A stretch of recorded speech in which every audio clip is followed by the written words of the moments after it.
Have you ever walked into a house and been immediately turned off because of the smell?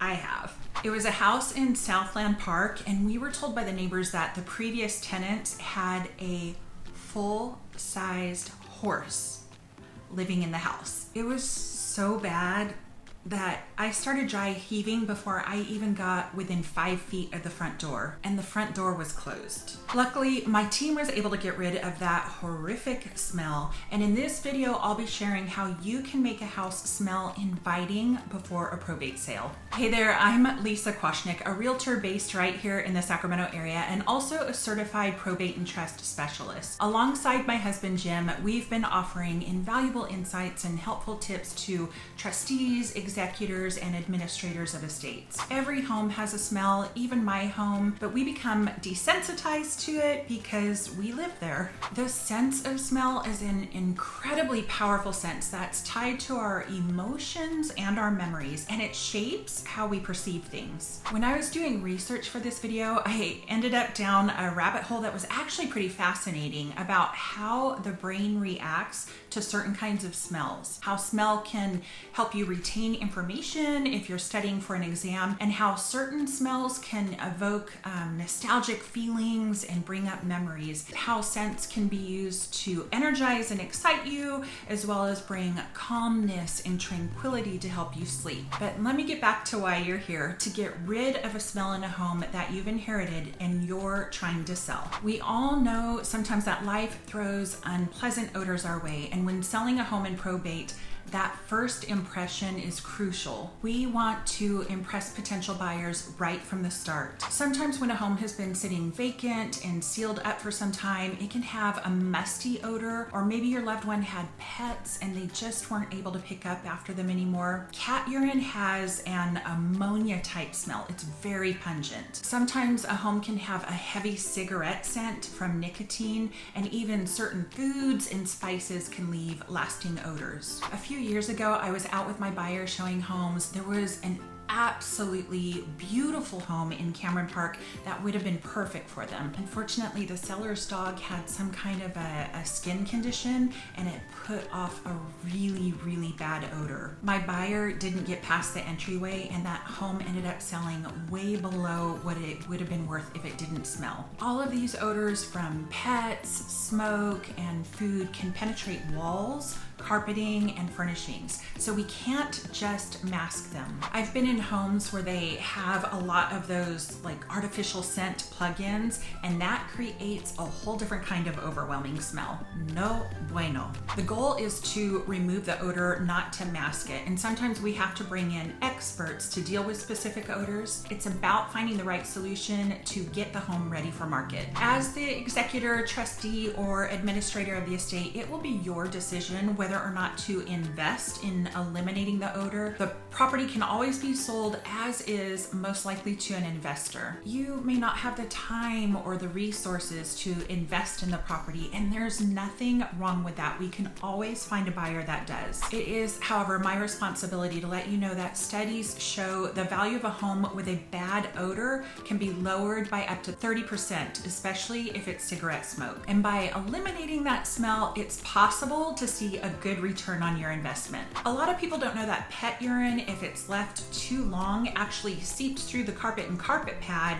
and can actually penetrate the subfloor or the concrete below. You can start by deep cleaning the home, paying special attention to the kitchen and the pet areas. My mom always taught me to start with what's above and then move toward the floor. So begin with dusting and cleaning the ceiling fans and the light fixtures, including the light bulbs, because you don't want any dust to fall on a freshly mopped floor. Start by getting rid of any books or papers that might have a musty or mildew smell. You may need to have curtains or furniture professionally cleaned or removed from the home. White vinegar, dish soap, hydrogen peroxide, and baking soda can do wonders for cleaning and deodorizing. Hydrogen peroxide can bleach some fabrics, so be careful how you use it. Wash hard surfaces like ceiling fans, countertops, cabinets, depending on the material and the finish, and the floors with a mixture of half warm water and half white vinegar, and add a couple drops of Dawn dishwashing liquid. Dampen a microfiber cloth with the mixture and wipe down greasy cabinets inside and out, including the shelves. Wipe down the countertops and use that same mixture to clean the floors and windows, including the window tracks. You can take about a cup of that same mixture and boil it in the microwave to steam it, and then wipe down the inside of the microwave. You can use this same mixture to clean the inside of the fridge, the dishwasher, and other appliances. If there are other areas of built up grime, like grime soaks in odors too, half a cup of baking soda in a quart of water makes a natural scrubbing solution, and baking soda absorbs a lot of odors. To clean the walls, add a drop of dish soap to a bowl of warm water. Dip a microfiber towel in this mixture and wring it out almost completely, and then wipe down the walls. We've also used Simple Green to clean grease spots, nicotine buildup, and other tough stains from walls. Or another great product we've used to clean and prep walls before painting is trisodium phosphate, or TSP. It comes in liquid or powder form, and you mix it with water. It is a skin irritant, so be sure to wear gloves if you use TSP to clean the walls to prep them for paint. To deodorize carpet, sprinkle a little baking soda on the carpet and let it sit for a few hours, then vacuum it up. If after deep cleaning the home there is still an off-putting odor, another thing we could try to do is to have the carpets professionally cleaned with an enzyme cleaner if the carpet is in good condition. In some cases, it's just best to replace the carpet and repaint the ceilings and walls, the doors, and the trim. Once you pull out the existing carpet and carpet pad, you may want to seal the floor with a primer. There's one called Kilz, K-I-L-Z, that you could pick up at Home Depot or Lowe's, and it helps seal out pet and smoke odors. It could be used as a primer on the walls too if needed. Odors also tend to linger in the HVAC system, so you can start with replacing the air filters, which will help to keep the system running properly anyway,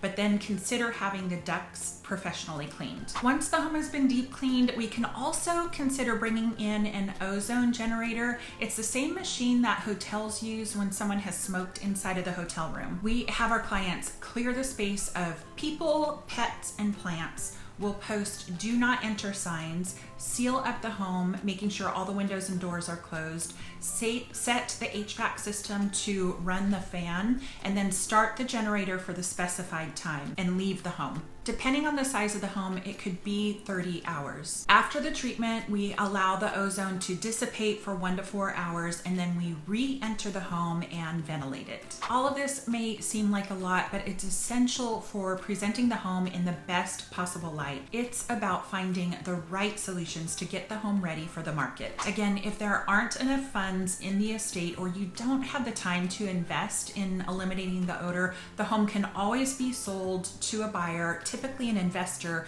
who does have the time and the resources. But if you are looking to increase the value of the home by getting rid of a smelly issue, don't be afraid to invest a little on deep cleaning, carpet, and paint. If you could do it, it's a smart move that pays off in the end. Thanks for tuning in. Don't forget to like, subscribe, and hit the bell button to stay updated with my weekly videos on probate real estate here in Sacramento County. You won't want to miss any valuable insights. See you next time.